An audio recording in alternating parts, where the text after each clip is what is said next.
დილამშვიდობის შესრულდა 11 საათი და გაცემა დღის ნიუსრუმი ბრუნდება პირდაპირ ეთერში. მე ვარ ლელა ბაღდავაძე. დააპატიმრებენ თუ არა ნიკა გვარამიას თბილისის საქალაქო სასამართლოში ამ წუთებში უნდა დაიწყოს პროცესი, რომელზეც პროკურატურა გვარამიასთვის სავარაუდოდ უფრო მკაცრი აღკვეთის ღონისძიების პატიმრობის შეფარდების შუამდგომლობას დააყენებს. თუ კი ხელბორკილებს დღეს გვარამიასაც დაადებენ, ის იქნება რიგით მეოთხე ოპოზიციონერი ლიდერი, რომელიც ბოლო 1 თვის განმავლობაში დააპატიმრეს. მაშასე სამართალი თუ პოლიტიკა დღეს ამით ვიწყებთ, თუმცა ვიდრე სტუმრები შემოგვერთებიან, გადავხედოთ ბოლო სიახლეებს.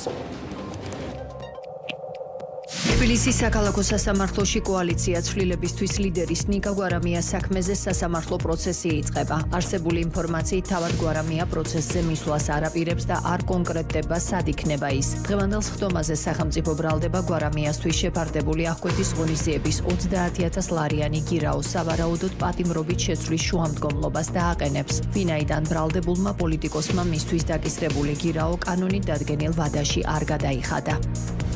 ფინანსთა სამინისტროს საგამოძიებო სამსახურის თანამშრომლებმა მარკირებას დაქვემდებარებული განსაკუთრებით დიდი ოდენობით აქციზური საქონლის აქციზური მარკის გარეშე შენახვის ფაქტზე ერთი პირი დააკავა. გამოძიებით დადგინდა, რომ ბრალდებული თბილისში საცხოვრებელ სახლსა და ავტომანქანაში ინახავდა სარეალიზაციოდ განკუთვნილ განსაკუთრებით დიდი ოდენობით სხვადასხვა დასახელების ბრენდულ უაქციზო თამბაქოს ნაწარმს. დანაშაული 6-დან 8 წლამდე ვადი თავისუფლების აღკვეთას ითვალისწინებს.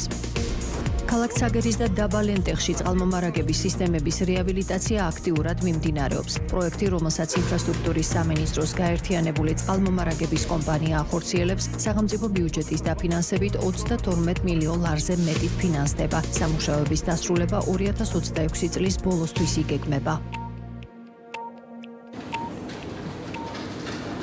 მაშასე ეს არის დღის ნიუსრუმი. კიდევ ერთხელ მოგესალმებით და წავიდგენთ ჩვენს პირველ სტუმარს, კოალიცია ცვლილებისთვის ერთ-ერთი ლიდერი მაია კოპალიშვილი იმყოფება ჩვენთან ერთად. გამარჯობა ქავტო მაია და მადლობა სტუმრებისთვის. ქავტო მაია, თბილისის საქალაქო სასამართლოში ამ წუთებში უნდა დაიწყოს ნიკა გვარამიას საქმესთან დაკავშირებული პროცესი, რომელზეც დიდი ალბათობით პროკურატურა პატიმრობის შუამდგომლობას დააყენებს, ხოლო იმ პრაქტიკიდან გამომდინარე, როგორც წესი სასამართლო ბრალდების მხარის შუამდგომლობებს ითვალისწინებს ხოლმე, ალბათ უნდა ველოდოთ, რომ ნიკა გვარამიასაც დააპატიმრებენ. აი რა არის დღეს თქვენი სათქმელი კონკრეტულად გვარამიას საქმეზე და ზოგადად ოპოზიციონერი პოლიტიკოსების დაკავების პოლიტიკურ სერიალზე, საიდანაც რამდენიმე სერია უკვე ვნახეთ და დიახ, აი თუ კი ნიკა გვარამიას დაპატიმრებაც მოხდება დღეს, შეგვიძლია ვთქვათ, რომ გაგრძელდება ის ხაზი, რასაც ქვია სწორედ პოლიტიკური ოპონენტების დაპატიმრება.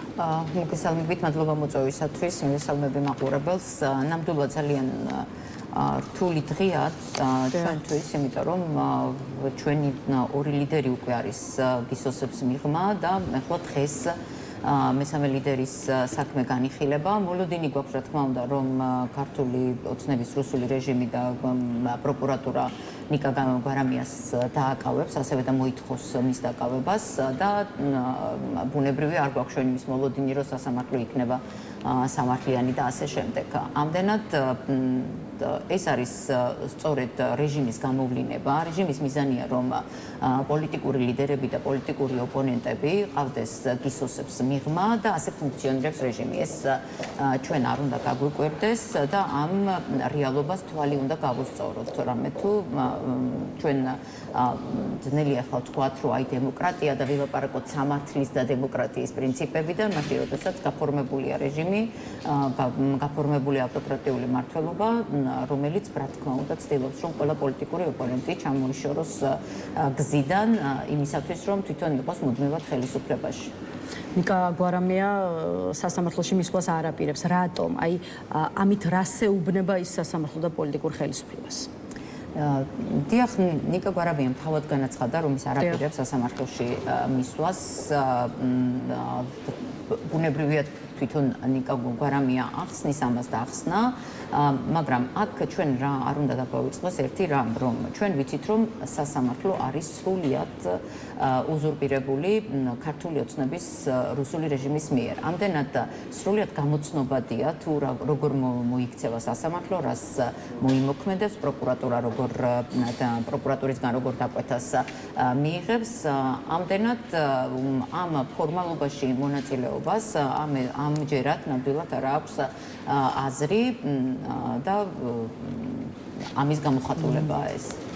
ამ წუთამდე არ არის ცნობილი სად არის და საიდან ადევნებს ასე თქვათ თვალყურ სასამართლო პროცესს ნიკა გვარამია. ამ ადგილსამყოფელის გასაიდუმლოება ხომ არ უკავშირდება იმ ფაქტს, რომ აი ნიკა მელიას მაგალითად ძვირად დაუჯდა იმის თქმა სად იქნებოდა და როგორც ცნობილია საზოგადოებისთვის ის მისი სასამართლო პროცესის წინა დღით დააპატიმრეს, ხო? რატომ არის საიდუმლო ის თუ სად არის ახლა ამ წუთებში ნიკა გვარამია? ასე არ ვიტყოდი, იმიტომ რომ ჩვენ ვიცით, რომ რეჟიმი ყველას უთვალთვალებს და ყველას დაასდევს, ამიტომ რეჟიმისთვის და სუსტისთვის ბუნებრივია ცნობილია სად არის ნიკა გვარამია და ის რომ თქვათ მე და თქვენ არ ვიცით, ეს იმას არ ნიშნავს, რომ რეჟიმაც არ იცით. ჩვენ ეს დავინახეთ, რომ რეჟიმი უთვალთვალებდა ნიკა მელიას დაყვებოდა, ჩასაფრება მოუწყვეს და გაიტაცეს. სწორედ ამ ჩასაფრების შედეგად ამდენად ჩვენ კიდევ ერთხელ მინდა რომ საზოგადოებას ვუთხრა და ვიცოდეთ, რომ არ უნდა გქონდეს მოლოდინი, რომ რეჟიმი არ გვითვალთვალებს, არ გვისმენს და არ ვყავართ მუდმივად კონტროლის ქვეშ. ამდენად რეჟიმისთვის და რეჟიმის ინსტიტუტებისთვის და იმ ორგანოებისთვის, რომლებიც გამოყოფილნი არიან საიმისოთ, რომ ადამიანებს უთვალთვალონ, აკონტროლონ, მისი გადაადგილებებს შეხედონ, ეს არც ნიკა გვარამიას სადგომდებარეობა იქნება უცხო. გვარამია მზად არის პატიმრობისთვის, ახლა მინდა გითხოთ, რამდენად არის ამისთვის მზად თქვენი კოალიცია. თქვენც თქვით, რომ აი დღეის შემდეგ შესაძლოა უკვე არათუ ორი, არამედ საერთოდ სამი ლიდერი ყავდეთ კოალიციის ციხეში, ნიკა მელიას და ზურაბ ჯაფარიძის შემდეგ, აი სწორედ ნიკა გვარამიაც. ეს მოცემულობა უკვე თქვენი პოლიტიკური ძალის, თქვენი კოალიციის მუშაობაზე მოახდენს თუ არა გავლენას და რა გავლენას მოახდენს? დიახ, ყველაზე მეტად ეს აინტერესებთ ხოლმე ეს კითხვა კოალიციასთან მიმართებით.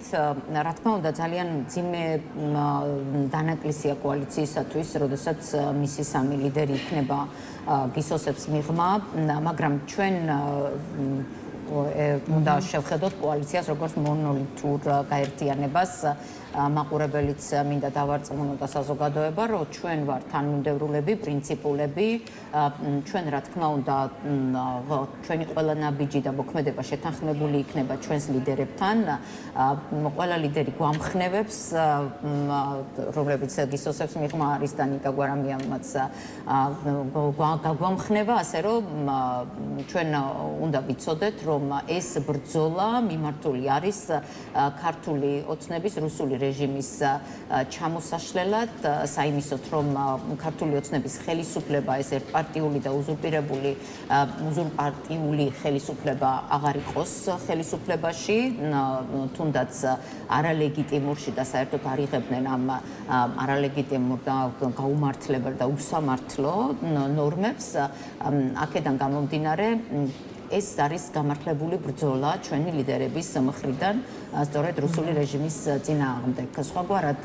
არ იქნება აუცილებელია პრინციპული, თანმიმდევრული, ასე ვთქვათ, მტკიცე და მონოლითური დაპირისპირება რეჟიმთან მიმართებით არა მხოლოდ პოლიტიკური პარტიების, არამედ მთელი საზოგადოების და საზოგადოებამ თვალი უნდა გაუსწოროს იმას, რომ ქვეყანაში დემოკრატია არ არის, რომ ქვეყანა უკვე შესული არის რუსეთის მმართველობის ქვეშ და ფაქტობრივად აი ოფიციალური გაფორმება გადარჩა, თორე ბელორუსული საკანი გვაქვს, იგივე მეთოდები მოქმედებს, ასე რომ იმისაც რომ ივანიშვილის ხელისუფლებას ვებრძოლოთ, აუცილებელია მტკიცე პრინციპული ნაბიჯები, აი ესეთი პრინციპული და მტკიცე ნაბიჯები, რომლებსაც აჩვენებს ჩვენი პოლიტიკური ლიდერები. კიდევ ერთი კითხვა ამ თემაზე და მე სხვა საკითხებსაც მინდა შევეხოთ. მაყურებლებს მინდა გავახსენო, რომ ირაკლი ოქროაშვილიც, ნიკა მელიაც, ზურაბ ჯაფარიძეც დააპატიმრეს იმის გამო, რომ არ მივიდნენ, არ ითანამშრომლეს პარლამენტში შექმნილ საგამოძიებო კომისიასთან, ამის გამო მათ წინააღმდეგ აღძრეს სისხლის სამართლის საქმე,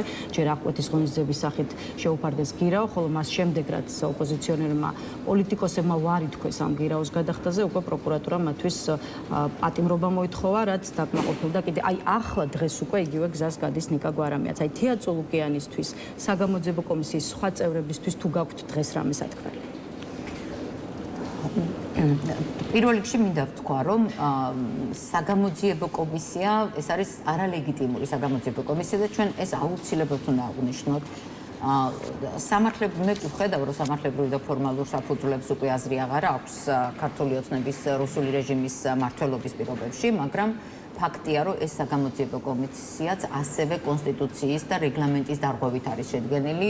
მასში არ არის ოპოზიციური ძალები წარმოდგენილი, რაღაცა ფსევდო ოპოზიცია ყავთ, რომელიც ისევ ქართული ოცნების განაყოფია და ასე შემდეგ. ანუ ის რომ თავად აი ეს ეგრეთ წოდებული არალეგიტიმური პარლამენტის არალეგიტიმური საგამოძიებო კომისია რომ თავად არალეგიტიმურია და მის მიერ მიღებული გადაწყვეტილებები უსამართლობასთან ერთად არალეგიტიმურია, მე მათ მოუწოდებდი რომ ისინი დაკავდნენ ქვეყნის დემოკრატიული გზით განვითარებით და არა პოლიტიკური ოპონენტების დევნით. ის რაც ჩვენ აქამდე დავინახეთ, არის მთლიანად მიმართული პოლიტიკური ოპონენტების დევნისაკენ, პოლიტიკური პარტიების განადგურებისაკენ, მაგრამ და თან ამას ერთვის პარალელურად თქვათ სხვადასხვა გამონათქვამებისთვის ბრძოლად და ასე ვთქვათ სარჩელები და საჩივრები მათ წინააღმდეგ და მე მინდა უთხრა მათ რომ ისინი არიან თუკი საჯარო პირებად მიაჩნიათ თავი თმენის მეტი ვალდებულებად აქვთ და მოიქცნენ ღირსეულად მართალია როგორც პოლიტიკური პარტია უღირსად იქცევა მაგრამ თითოეული ინდივიდი მაინც უნდა მოიქცეს ღირსეულად მე ამის მოლოდინიც არ მაქვს რა თქმა უნდა უბრალოდ მინდა რომ მივმართო რომ ღირსება არ უნდა დაკარგონ და სახე უნდა შეინარჩუნოს ამ კომისიის თითოეულმა წევრმა და მათ შორის ქალბატონმა თეამაც. კი ბატონო, სხვა თემებზეც გადავიდეთ, აუცილებლად უნდა გკითხოთ მათედევიძის საქმეზეც, რომელსაც გუშინ დადგა განაჩენი ბიჭზე, რომელიც საპარლამენტო არჩევნების შემდეგ დაწყებულ საპროტესტო აქციებზე თბილისში თელავიდან დადიოდა, საქართველოს დროშას აფრიალებდა და აი სწორედ ეს დროშის ფრიალი დაუჯდა მას ძალიან ძვირად 4 წელი და 6 თვე ეს არის ახალგაზრდა მომიტინგის საქმეზე გუშინ დავდგარი განაჩენი. ხა მე კითხეთ თუ გაქვთ სათქმელი რამე თეა წულუკიანის და საგამოძიებო კომისიის წევრების მიმართ. აი ახლა მინდა გკითხოთ რა გაქვთ სათქმელი ახალგაზრდა მოსამართლე ნინო გალუსტაშვილისთვის, რომელმაც შეძლო და მათედევიძეს დაუკანონა ის გადაწყვეტილება, რაც დაუკანონა. დაუკანონა მით უფრო მაშინ, როცა პოლიციელი, რომელსაც მათედევიძის მიერ მოქნეული დროშის ტარი მოხდა ამბობს რომ მარცხენა ხელის მტევანზე ქონდა ოდნავი სიწითლე. ხო, აი რა შეიძლება ვთქვათ იმ ამბავზე, რასაც ქვია მათედევიძის ისტორია. და ძალიან მძიმე ისტორია, რა თქმა უნდა, მათედევიძის დაიწყო გუშინ განაჩენის გამოცხადება და ჩვენ უკვე ველოდებით სხვა დანარჩენი სინდისის პატიმრებზე განაჩენებს რომლებიც როგორც ხედავთ იგივე მიმართულები და პატიმრობებით წავა როგორც ეს მათედევიძის საქმეზე მოხდა. ბუნებრივი არის უსამართლო, მაგრამ ერთი რა არის იცით, ეხლა ჩვენ რომ მოვყვეთ რომ აი სასამართლო როგორ უსამართლოდ მოიქცა გადავალთ ისევ სამართლებრივ კატეგორიაში. ჩვენ არ უნდა დაგვავიწყოს რომ ფაქტობრივად სასამართლო გაუქმებულია.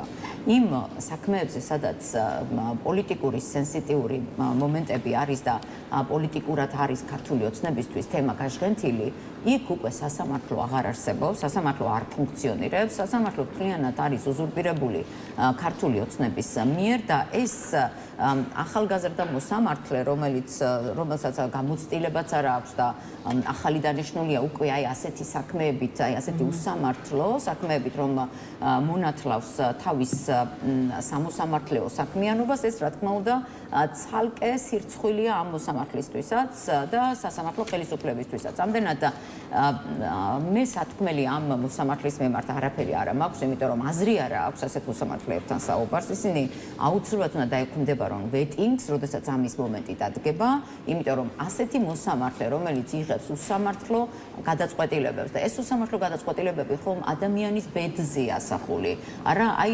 მათედევიძის ბედზე ასახული და სხვა დანარჩენი სინდისის პატიმრების ბედზე ასახული, ჩვენი ლიდერების შემთხვევაშიც მათ ბედზე ასახული, ანუ გარდა პოლიტიკური ფაქტორისა, გარდა იმისა, რომ კონკრეტული ფაქტთან მიმართებით შემთხვევისა, რა, იქ ხო ადამიანების ბედი დგას ამის უკან. ანუ ჩვენ ხედავთ მოსამართლეებს, რომლებიც სოციალურად საერთოდ ასე ვთქვათ ნეიტრალურები არიან ადამიანის ბედის მიმართ. როგორი იქნება ადამიანის მომავალი, ახალგაზრდა ბიჭი, 21 წლის ბიჭი, გამოკეტეს გისოსებში, მაშინ, როდესაც მოსამართლე ვალდებულია, რომ ყველა ღონე იხმაროს და ასეთიც არის სტანდარტი, რომ 21 წლის და ახალგაზრდების მიმართ გამოიყენოს შემსუბუქებული სასჯელის ზომები და საერთოდ შეეძლო მოსამართლე ყოფილიყო მოსამართლე, რასაც ქვია.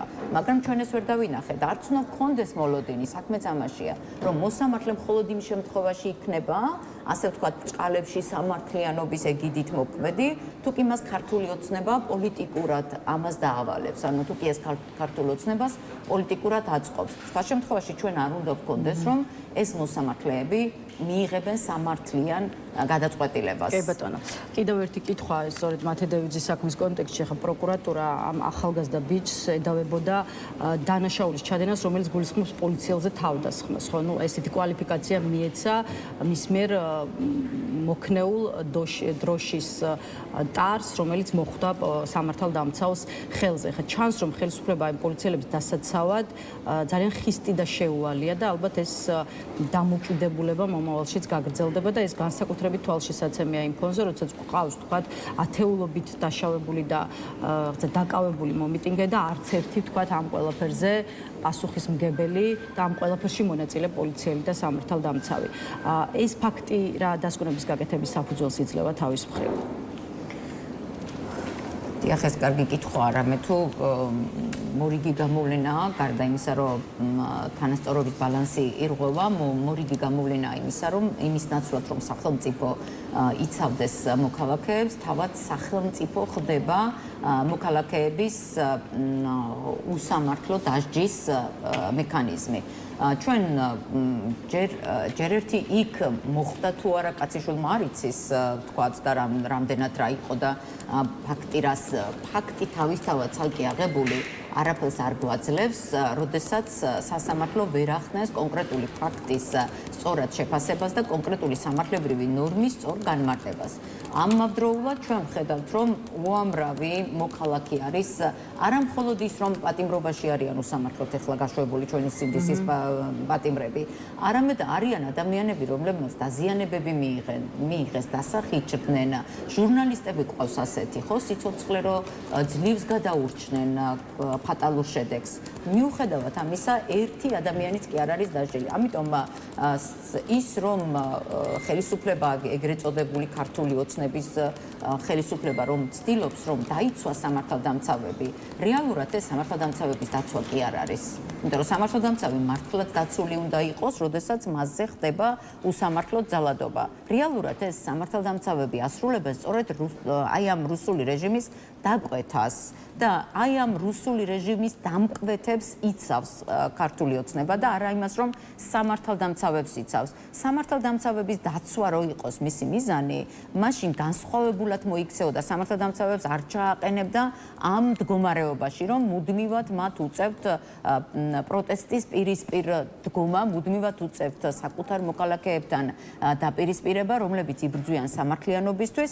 ანუ ქართული ოცნების რუსული რეჟიმი არ იცავს სამართალდამცავებს, მე მინდა უთხრა ეს საზოგადოებას. ისინი იცავენ იმ პირებს, რომლებიც ასრულებენ მათ უსამართლო და უკანონო დაკვეთებს. ამდენად ამ პირებს იცავს, იმიტომ რომ რუსული რეჟიმის მიზანია შეინარჩუნოს მათი დამკვეთების შემსრულებელი პირები და აი ამ დაკვეთების შემსრულებლები იყოს მუდმივად მათთან სამსახურში. ასე რომ თავი არ უნდა მოვიტყუოთ, არ უნდა ვიფიქროთ, რომ თითქოს ეს სამართალდამცავების დაცვის მიზნით ხდება.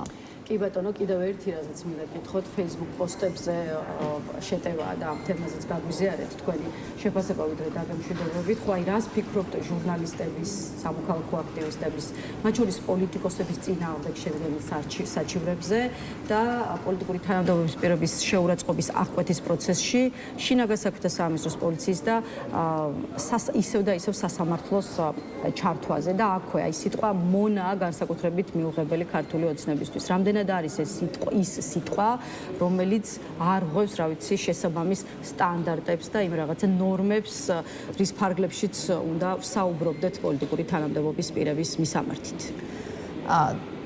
იცით, როდესაც აი ასეთ თემებზე ვსაუბრობთ, ისევ სამართლებრივი კატეგორიები მოდის, რა თქმა უნდა, თუმცა ჩვენ იმ პარალელურად აუცილებლად უნდა გავითვალისწინოთ, რომ ქართული ოცნების რუსული რეჟიმი არ ცნობს არანაირ სამართლებრივ კატეგორიებს, ისინი მოქმედებენ ძალის პოლიტიკით, ეგრეთ წოდებული ძალა აღმართ ხნავს, აი ეს პოლიტიკა აქვთ აღებული და იმის გამო რომ სასამართლო არის სრულიად უზურპირებული მათ მიერ, სასამართლოს იმედი აქვთ, რომ რასაც სასამართლოში წარადგენენ, ამას სასამართლო დაუდასტურებს, დაუმტკიცებს და ასეც მოხდა, ხო, გუშინ ჩვენ ვნახეთ, რომ სასამართლომ სამართალდამღოლებად ცნო ეს ხალხი და ჯარიმები გამოიტანა მათ.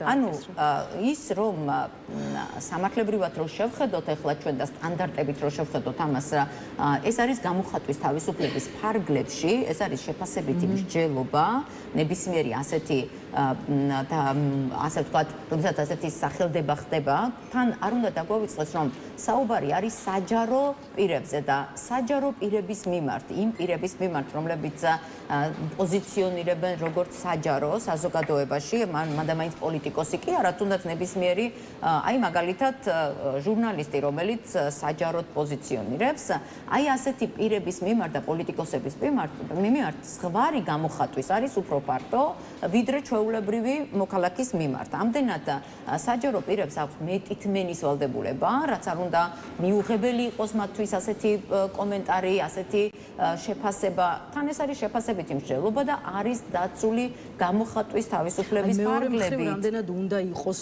პოლიციელის საქმე, სოციალური ქსელების სკროლვა და არ ვიცი სამიზნე პირების კედლების თვალიერება. ეს არის სწორედ რასაც ვამბობ, რომ ეს არის რეჟიმის დამკვეთი შემსრულებლები, სამართალდამცავები, რომლებსაც ახალი საქმე გაუჩინეს, იმის ნაცვლად, რომ ისინი იბრძოდნენ სამართალდარღვევების წინააღმდეგ, დამნაშავეების, რეალური დამნაშავეების წინააღმდეგ, ისინი გამოყენებულნი არიან საკუთარი მოქალაქეების წინააღმდეგ საბრძოლველად, რომლებიც ამ ქვეყანაში იბრძვიან დემოკრატიისათვის, სიტყვის თავისუფლებისათვის, ახალი არჩევნებისთვის, საპარლამენტო არჩევნებისთვის და ეს არის სწორედ პრობლემა, რომ პოლიციას მათ შეუცვალეს ფუნქცია და საკუთარი მოქალაქეების წინააღმდეგ მებრძოლ ძალად აქციეს და ადამიანებს დააკისრეს, იქნება სუსში დასაქმებული. სუსის მიზანი არის, რომ უსაფრთხოება დაიცვას ნებისმიერი ჩვენთაგანის და ქვეყნის და ამ დროს ისინი დააკავეს ახალი სამსახური მოუძებნეს და Facebook პოსტების სკროლვით და სირცხვილია ნამდვილად ეს ბატონებო და ეს ვერანაირად ვერ წაადგება სამართალდამცავი ორგანოების განვითარებას და უსაფრთხოების განვითარებას ჩვენს ქვეყანაში. და მე მინდა აი ამ პოლიციელებსაც ვუთხრა, რომ აი ლაიკებისთვის, ასეთი გამონათქვამებისთვის, ადამიანების წინააღმდეგ მერე სამართალდარღვევათა უქმების შედგენა და სასამართლოში წარდგენა, გარდა იმისა, რომ არის სამართლებრივად ნონსენსი, კონსტიტუციური თვალსაზრისითაც ისინი არ ღვევენ კონსტიტუციას, რამე თუ ეს გამოხატვის თავისუფლებით არის დაცული და აქ არანაირი აი ნახეთ როგორია რაღაცა არის რომ იყოს ისეთი გამოხატვა რომ ეს იწევდეს ვინმეზე საფრთხის შექმნას, აი მაგალითად მისი სიცოცხლე დგებოდეს საფრთხის ქვეშ, სხვანაირი შეფასება მდადგებოდა, მაგრამ როდესაც საუბარია ისეთ გამოხატვაზე, რომელიც ამ ადამიანის არის მსჯელობა და ასე ვთქვათ შეფასებითი მსჯელობა არის, შეუძლებელია ეს მიიჩნიო, რომ ეს არის დარღვევა, რაღაც სამართალდარღვევათა კოდექსის, რომელიც სპეციალურად შეიმუშავეს აი ასეთი საქმეებისათვის. აქ აუცილებლად უნდა გავამახვილო ყურადღება უკვე მართლაც სამართლებრივ საკითხზე, რამე თუ მართალია სამართლებრივი უკვე აღარ მუშაობს ამ ქვეყანაში და რაც მოესურვება ქართულ ოცნებას იმას ჩადის, მაგრამ ის რომ სამართალდარღვევის ოქმს უდგენ და დაურეკეს და იმ უთხრეს რომ თქვენი საქმე უკვე სასამართლოშია შეტანილიო და ან რომ სამართალდარღვევათა ოქმები ამ ხალხს გაცნობილი არ ქონდა და საკუთარი ამ ადამიანებზე ახსნა განმარტება არ იყო ჩამორთმეული. ანუ სამართლებრივადად წარმოების წესსაც რო შევხედოთ სამართალდარღვევათა კოდექსით, თუნდაც სამართალდარღვევათა კოდექსით გათვალისწინებულ, რომელიც ძალიან ძველია და გადახალისებას საჭიროებს და აუცილებლად უნდა შეიცვალოს ეს კოდექსი და აი ამ კოდექსში აუცილებლად ადამიანის უფლებების დაცვის ხაზი უნდა გაძლიერდეს, რაც დღეს არ გვაქვს, ხო? აი მიუხედავად ამ კოდექსიდანაც რო გამოვიდეთ, ამ კოდექსის ნორმებიც დარღვეულია, ისე დაიბარეს ხალხის სასამართლოში, რომ ოქმები არ იცოდნენ თავისი უფლებების დამცველთან კომუნიკაციას ვერ ასწრებდნენ. ის უფლებების დამცველი ოქმებში ჩახედვას ვერ ასწრებდა, იმიტომ რომ საქმეები უკვე სასამართლოში იყო შესული, რომ დაცვის სტრატეგია ააგოს. ანუ სრულიად არათანაბარი და არათანასწორი მდგომარეობა იყო ერთი მხრივ შესესესსა და მეორე მხრივ მოქალაქეებს შორის შესესე, რომლებმაც შეიტანა ეს სამართალდაყოლათა ოქმები.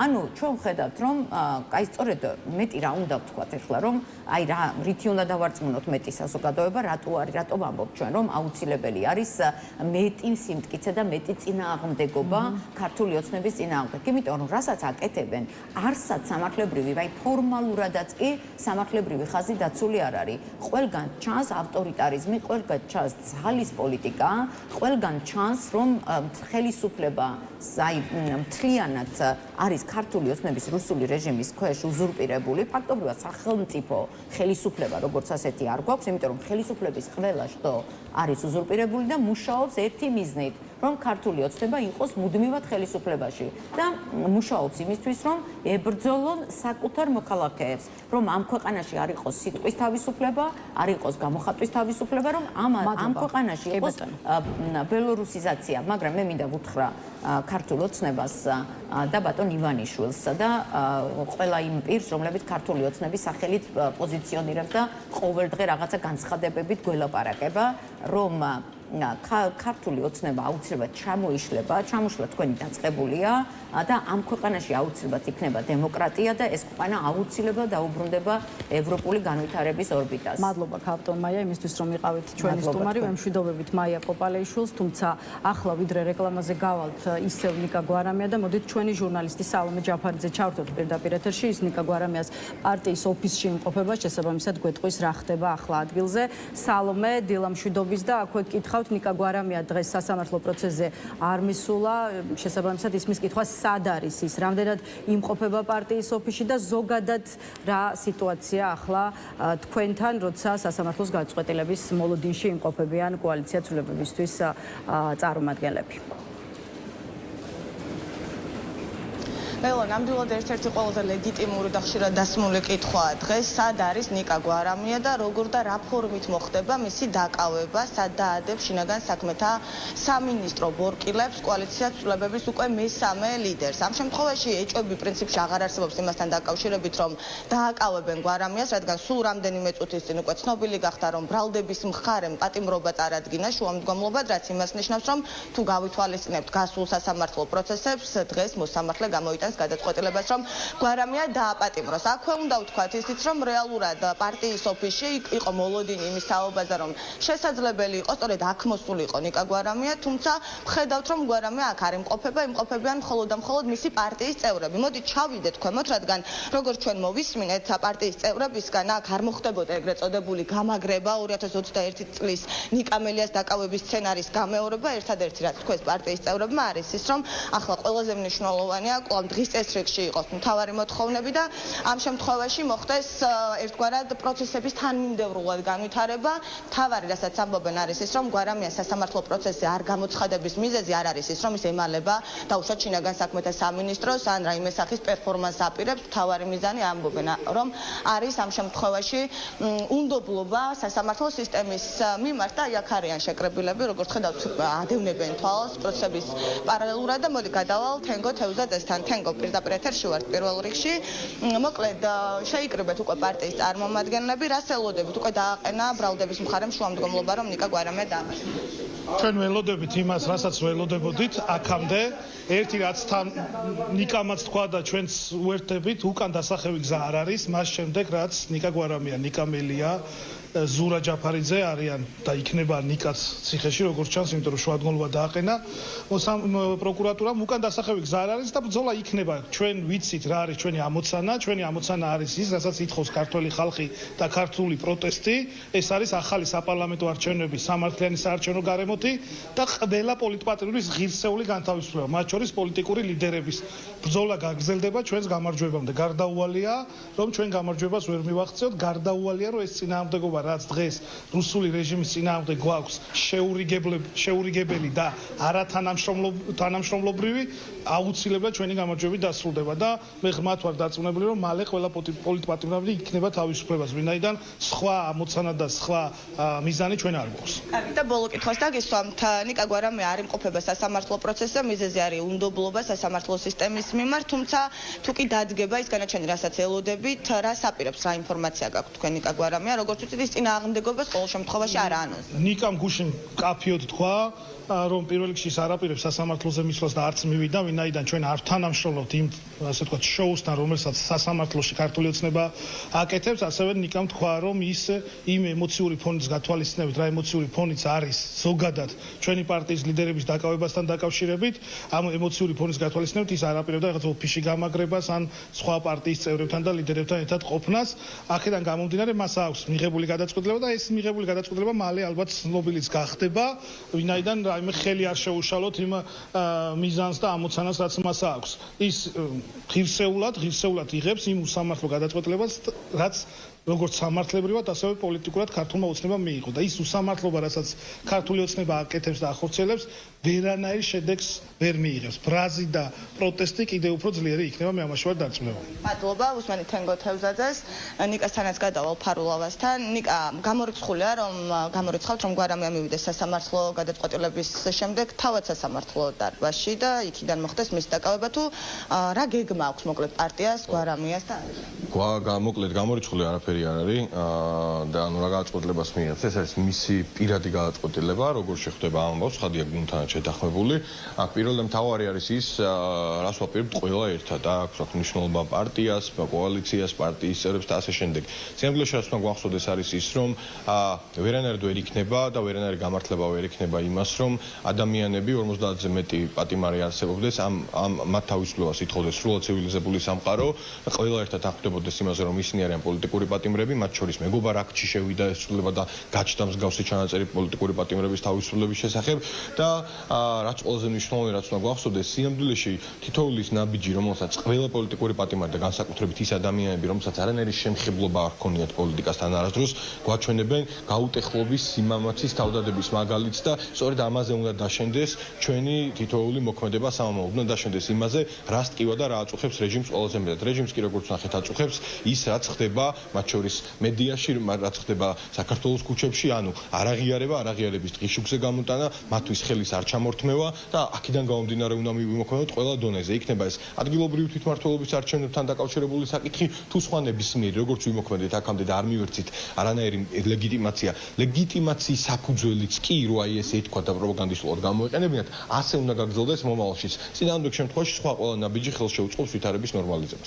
მადლობა, უსმენთ ნიკა ფარულავას. მოკლედ, ლელა, როგორც ვიცით, ნიკა გვარამია უკვე ჩაჯდა ავტომობილში, თუმცა რა რაკურსს აირჩევს, რა მიმართულებას ჯერჯერობით უცნობია, მოვა პარტიის ოფისში, მივა სასამართლოში თუ სხვა გეგმები აქვს. ერთადერთი რაც ვიცით არის ის, რომ ნიკა გვარამია უკვე ავტომობილშია და დიდი ალბათობით სულ რამდენიმე წუთში გვეცოდინება თუ რა გადაწყვეტილება აქვს მიღებული პარტია ახალის ლიდერს. აქვე უნდა აღინიშნოს, რომ ნიკა გვარამიასთვის პატიმრობის შეფარდება მოითხოვა უკვე ბრალდების მხარემ, სწორედ იმ მოტივით, რომ მან არ გადაიხადა ის დაკისრებული ჯარიმა, რომელიც გულისხმობს პარლამენტის საგამოძიებო კომისიაზე არ მისვლას. მადლობა სალომე. ეს სალომე ჯაფარიძე იყო კოალიცია ცვლილებისთვის ოფისიდან, უშუალოდ სასამართლოში კი უკვე დაიწყო ნიკა გვარამიას საქმესთან დაკავშირებული პროცესი და როგორც სალომემაც აღნიშნა, პროკურატურამ უკვე მოითხოვა აღკვეთის ღონისძიების სახით გვარამიასთვის პატიმრობის შეფარდება, რაც შეეხება დღის ნიუსრუმს ჩვენ ვაგრძელებთ პირდაპირ ეთერში მუშაობას, თუმცა იქამდე მოდით რამდენიმე წუთით რეკლამაზე გავიდეთ, რეკლამის შემდეგ კიდევ ერთი სტუმარი გველოდება, ასე რომ დაგვაოდეთ.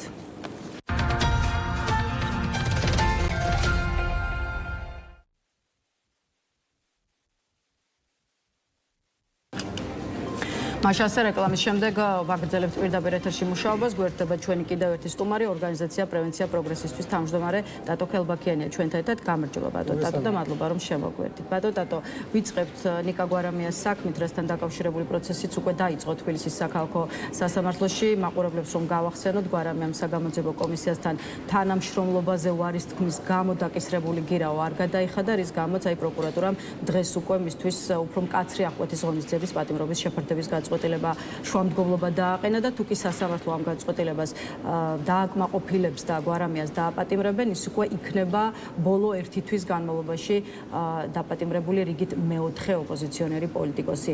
რას ნიშნავს ეს ციფრი ქვეყნისთვის, რომელსაც დემოკრატიულობის პრეტენზია და ამბიცია აქვს?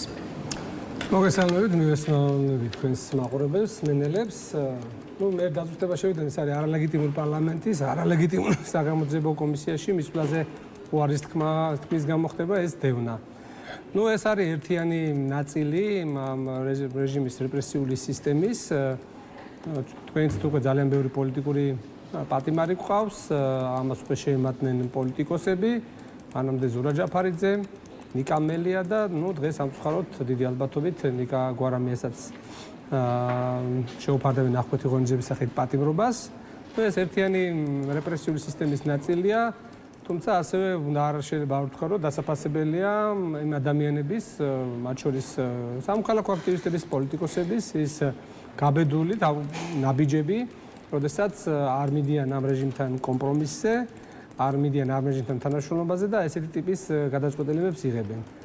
საერთო ჯამში ქვეყნისთვის რა თქმა უნდა ძალიან მძიმეა, იმიტომ რომ დღითი დღე უფრო და უფრო შორდებით დასალ-სამყაროს, ფაქტობრივად მიდის აქტიური ტრანსფორმაციის პროცესი ავტორიტარული და დიქტატორული რეჟიმისკენ გადასვლის მიმართულებით, ამ კუთხით ბოლომდე ცდილობს ეს რეჟიმი გადაკაჩოს და ყველანაირი ფანჯრები ამოქოლოს, სიტყვის თავისუფლება შეზღუდოს და აი ამ სულაც ვადევნებთ ვაყურს და ერთადერთი ჩვენი პასუხი უნდა იყოს, რა თქმა უნდა, უფრო შემართებით წინააღმდეგობის გაძლიერება, რა თქმა უნდა, მშვიდობიანი და გუშინაც კიდე იყო ერთი დემონსტრირება იმისა, თუ ხალხი როგორ პასუხობს ამ უსამართლო გადაწყვეტილებებს და რამდენად არ ეგუება ამ რეჟიმის ასეთ ტიპის ნაბიჯებს. გუშინდელ დღეზე აუცილებლად კითხავთ და შევაფასებთ მათედევიძის საქმეზე გამოტანილ განჩესაც იქამდე ისევ ნიკა გვარამიას რომ დაუბრუნდეთ. ეხლა ცნობილი ხდება რომ გვარამია ამ წუთებში მიდის რუსთავის ციხისკენ, ის ცოტა ხნის წინ გამოვიდა სახლიდან, ჩაჯდა ავტომობილში და როგორც ახლა ვიგებთ, მიდის სწორედ რუსთავის საპატიმროსკენ. ალბათ შეგვიძლია ვთქვათ რომ გვარამია თავისი ფეხით მივიდა ციხეში და ალბათ შეგვიძლია იმის თქმაც რომ ეს არის ერთგვარი პერფორმანსი, პოლიტიკური პერფორმანსი მისი მხრიდან. მოდით აი ეს პერფორმანსიც შევაფასოთ და გითხარით, ხო, თქვენი შეხედულება, თქვენი პოზიცია, როგორ შეიძლება შეფასდეს ის, რომ გვარამია აი მართლაც თავისი ფეხით გამოდის, რომ მიდის რუსთავის საპატიმრომდე. ძალიან საინტერესო გადაწყვეტილება. ჩვენ კარგად ვიცით, რომ ამ ადამიანებმა ეს ნაბიჯი შეგნებულად აირჩიეს. ხო, ცხადი იყო, რომ ეს რეჟიმი ასეთი ტიპის გადაწყვეტილებებს არ დატოვებდა რეაგირების გარეშე. ამიტომ მათ წინასწარ იცოდნენ, როგორც ზურა ჯაფარიძემ, ნიკა მელიამ, ასევე ნიკა გვარამიამ, რომ ეს ახვითი ღონისძიების პატიმრობას უბრალოდ ალტერნატივა არ აქვს. მან აირჩია ესეთი ფორმა ამ პენტედაცებობაში შესulis, როგორც აირჩია და რაღაც ასეთი ფორმით ცდილობდა უნდა რომ ასე ვთქვათ ეს თავისი პოზიცია დააფიქსიროს. მე ზოგადად ყველა იმ ადამიანს, ვინც ამ ბრძოლის პროცესშია და ვინც საპატიმროშია, ყველას მინდა სოლიდარობა გამოუცხადო, იმიტომ რომ ესეთი ტიპის ნაბიჯები ამ რეჟიმთან ბრძოლის დროს საპატიმროში ყოფნა ძალიან რთული, ძალიან მძიმე ნებისმიერ ადამიანისთვის. ხანახან აი მეცინება ხოლმე, რომ ზოგ შემთხვევაში რაღაცა ერთი წელი დაისვენებს და კურორტი და ეგეთი შეფასებებს უაკეთებენ. ეთყობა არ არიან ამ ყოფილი პენტენციის დაწესებულებაში, როდესაც იზოლაციაში ხარ, რას ნიშნავს, ასე ვთქვათ, იზოლაცია და განსაკუთრებით ამ ზაფხულის პერიოდში კიდევ. ამიტომ ჩემი სოლიდარობა ყველა პოლიტიკურ დევნილს, იქნება სამოქალაქო აქტივისტი თუ პოლიტიკური პარტიის თუ პოლიტიკური. ხო, აი მათედევიძე უკვე გაუშვეს ციხეში და მის საქმეზეც ვისაუბროთ, დაუთმოთ ამ თემასაც რამდენიმე წუთი. პოლიტიკოსები ამბობენ, რომ გუშინდელი დღე ეს იყო სამარცხვინო დღე საქართველოს ისტორიაში, რომელიც არ უნდა განმეორდეს. რა არის არასამთავრობო სექტორის და პერსონალურად თქვენი სათქმელი მათეზე, რომელმაც აი ჯოხი მოუქნია პოლიციელს და ამის გამო სასჯელის სახით მიიღო 4 წელი და 6 თვით პატიმრობა და თავისუფლების აღკვეთა. ჩვენ რასაც ვადლებთ ვაყურსებთ პოლიტიკური მართლმსაჯულება და პოლიტიკური დევნა, ხო? პოლიტიკური დევნა შეიძლება იყოს გამოხატული აბსოლუტურად უკანონო გადაწყვეტილებებში, არაპროპორციული გადაწყვეტილებებში და იმ ნორმების ინტერპრეტაციაში, როგორც ჭირდება ამ რეჟიმს, ხო? აქედან გამომდინარე, მათედევიძე არის პოლიტიკური პატიმარი, მის მიერ გამოყენებული სანქცია არის აბსოლუტურად არალოგიკური, არაპროპორციული და ასე შემდეგ. და შესაბამისად, როგორც სხვა პოლიტიკური ტყვეები, რომლებიც ამ რეჟიმს ყავს გამოკეტილი, ისიც არის ამ უბრალოდ ეს პირველი განაჩენი დადგა ამ დროის განმავლობაში და ჩვენ სამოქალაქო აქტივისტები სოლიდარობის ნიშნად ვაპირებთ, რომ ფაქტობრივად ამ თვეში უწევს და შემდეგ თვეში უკვე უმეტესი დასკვნითი გადაწყვეტილებების გამოტანა, რომ ამ პროტესტი გავაგრძელოთ როგორც სასამართლოს სივრცეში, ასევე სხვა კერების მიმართულებით და ეს პროტესტი არ უნდა გავარჩიოთ. ჩვენ სხვა არჩევანი არ აქვს, ხო? ანუ ერთადერთი ჩვენ რაც გვაშორებს დიქტატურასთან არის, რომ ჯერ კიდევ სიტყვის თავისუფლების რაღაც კუნძულები გვაქვს, რომლის ჩახშობასაც აპირებენ და ის პროტესტი, რასაც ჩვენ გარეთ ვხედავთ, რომ ის გაჩერებასაც ესეთი გამალებით ცდილობს.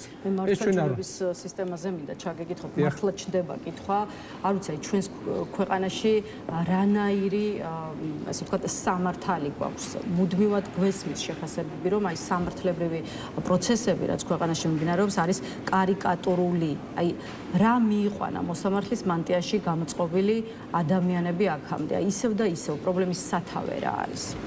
პრობლემის სათავეა ეს ოლიგარქიული რეჟიმი, რომელიც მთლიანად დაწყობილია. ხა თქვენც ამ სასამართლოსთან დაკავშირებით ამ სამოქალაქო სექტორი წლების განმავლობაში საუბრობდა ამ კლანის ჩამოყალიბებაზე. ჩვენ რა ვიხილეთ, ხო, როდესაც ხელისუფლება შეიცვალა, ის ადამიანები, რომლებიც წინა ხელისუფლების დანაშაულებრივ საქმიანობაში იყვნენ ჩართული და უკანონო გადაწყვეტილებას იღებენ, გადმოპორტირდნენ, მოხდა გარიგება ამ რეჟიმთან, ჩამოაყალიბეს კლანი და მათი ამოცანაა ზუსტად ამ პოლიტიკური მართლმსაჯულების განხორციელება, ხო? შესაბამისად დაიწყეს იმ მოსამართლეების დევნა, რომლებიც გვერდზე გაწევა, ვინც მისთვის არასასრულელია და იმათ დაწინაურება იმ ერთგულების ნიშნით, იმიტომ რომ კვალიფიკაციაზე არ არის. აი არანაირი კვალიფიკაცია ნორმალური მათ არ გააჩნიათ. ერთადერთი დაუწერენ და გადაწყვეტილებები უნდა მიიღონ. ანუ ფაქტობრივად ჩვენ მე იურისტი ვარ, მაგრამ სამართლებრივი პროცესი იქ არ მიდის, ხო? იქ არც მტკიცებულებებზე აქცევენ ყურადღებას, არაფერი, უბრალოდ ხდება ამ პოლიტიკური დავალებების გაფორმება.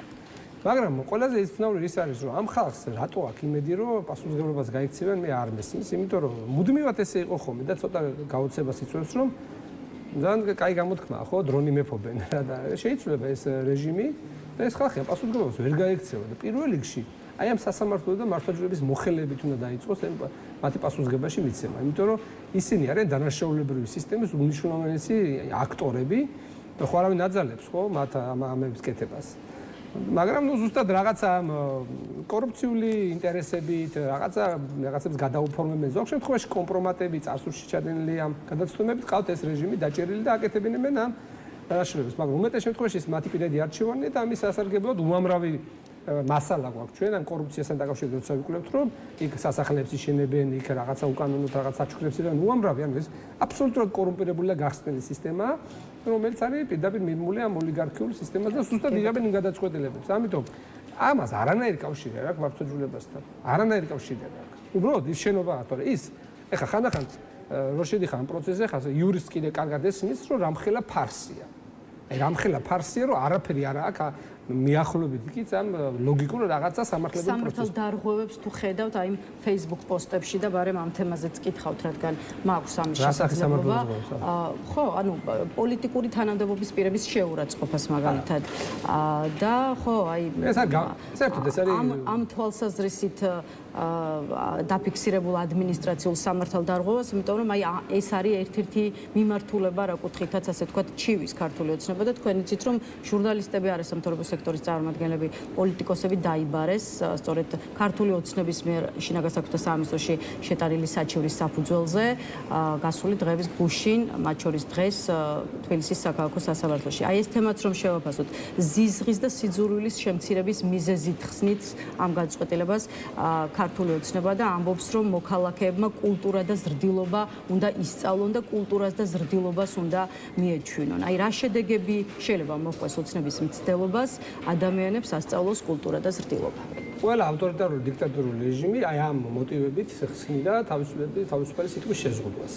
საერთოდ ესეთი ტიპის გამოხატვის თავისუფლება დაცულია როგორც ადგილობრივ კანონმდებლობით, ეს საერთაშორისო პრაქტიკებით, იმიტომ რომ საერთოდ შეუძლებელია შენ ზღვარი გაავლო იმასთან დაკავშირებით, ვინი ჩათვლის თავს რაღაცნაირად შეურაცხყოფილად. ხო, ნებისმიერი ტერმინი, მაგალითად, შენი რუსული ორიენტაციის პოლიტიკოსი ხარ, ხო? შეიძლება ჩათვალოს, რომ მაგალითად ესეც შეურაცხყოფილია ჩემთვის და ამის გამო გიჩივლოს. არა ადამიანი ხარ, ამის გამო გიჩვენო. ამიტომ არის გამოხატვის თავისუფლება, შეიძლება ვიღაცის სასიამოვნო არ იყოს, შეიძლება ვიღაცა მაგალითად მე პერსონალურად რაღაცა ტიპის ტერმინები არ გამოვიყენო, მაგრამ სხვები რო იყენებენ, ეს არის რაღაც გამოხატვის თავისუფლების ნაწილი და დემოკრატიულ საზოგადოების უმნიშვნელოვანესი ელემენტი. შესაძლოა კიდე რაღაცა პრეცედენტებს დაუშვებ შეზღუდვის მიმართულებით, შეიძლება ყველაფერი შეზღუდოს და ნებისმიერი არასწორი ან ისეთი ფრაზა ჩაკითხულოს თვითონ რაღაცა ამ შეურაცხყოფა და რაღაცა ასე ვთქვათ მსგავს ნაბიჯად. შესაბამისად, გარდა ამისა პოლიტიკოსებს ცალკე საჯარო პირებს ესეთი თმენის ვალდებულებას გააჩნიათ ყველაფერთან ერთად. ამიტომ ეს ყველაფერი არის თავიდან ბოლომდე მიზეზი და ინსტრუმენტი იმისა, რომ რაღაცნაირად მოხდეს თავისუფალი სიტყვის ჩახშობა. თქვენ იცით, ახლა ცალკე ცდილობენ მედია ორგანიზაციების დაცენზურებას, აი ხა 19-ში არის, ხო? 3 საათზე კომუნიკაციების კომისიის ხდომა და იქ რაღაცა განცხადებების გამო ცალკე უკვე ესეც არ აკმაყოფილებდა, უნდაც სოციალურ სივრცეში ფაქტობრივად პირი ამოუკერო ხალხს, რომ არ თქვან, აი რა თქვა, ხა კორუმპირებული ხარ, ხო? როცა მართლა კორუმპირებულები არიან და გახსნილი კორუმპირებულ სქემებში არიან, ესეც შეიძლება ჩათვალოს ადამიანმა, რა თქმა უნდა, შეურაცხყოფად. როდესაც ფაქტის კონსტატაცია ხდება. და უმეტეს შემთხვევაში რა განცხადებებით ხდება სოციოქსერში არის არა შეურაცხყოფა, არამედ ფაქტების კონსტატაცია. მადლობა ბატონ ტატო, მადლობა სტუმრობისთვის. დაგემშვიდობებით. ტაკტო ქელბაქიანი პასუხობდა ჩვენს კითხვებს. დღეს ნიუსრუმი ამით დასრულებულია ჩვენი სამუშაო კვირაც. შესაბამისად ერთმანეთს ორშაბათიდან შევხვდებით. ნახვამდის.